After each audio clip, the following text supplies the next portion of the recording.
Sir ಕಳಿಸ್ತಾ ಹೋಗಿ. ಬರಲಿ ಸರ್, ಕಳಿಸ್ತಾ ಹೋಗಿ ಬನ್ನಿ.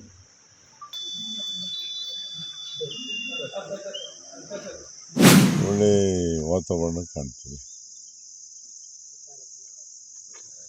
ಪ್ರಚಾರ ಕಾರ್ಯ ಎಲ್ಲ ಹೇಗಿದೆ? ಪ್ರಚಾರ ಕಾರ್ಯ ತುಂಬ ಚೆನ್ನಾಗಾಯಿತು. ಕಾರ್ಯಕರ್ತರು ಮನೆ ಮನೆಗೆ ಹೋಗಿ ಮತದಾರನ ಭೇಟಿಯಾಗಿ ಅವರಿಗೆ ಹಿಂದೆ ನಾನು ಮಾಡಿದ ಕೆಲಸಗಳು ಮತ್ತು ಸರ್ಕಾರದ ಗ್ಯಾರಂಟಿ ಸ್ಕೀಮ್ಸು ಮತ್ತು ಬೇರೆ ಬೇರೆ ಯೋಜನೆಗಳ ಬಗ್ಗೆ ತಿಳಿ ಹೇಳಿದ್ದಾರೆ. ಖಂಡಿತ ಅವರು ಮತ ಹಾಕಿ ಗೆಲ್ಲಿಸ್ತಾರೆ ಅನ್ನುವ ಅಭಿಪ್ರಾಯ ನಂದಿದೆ.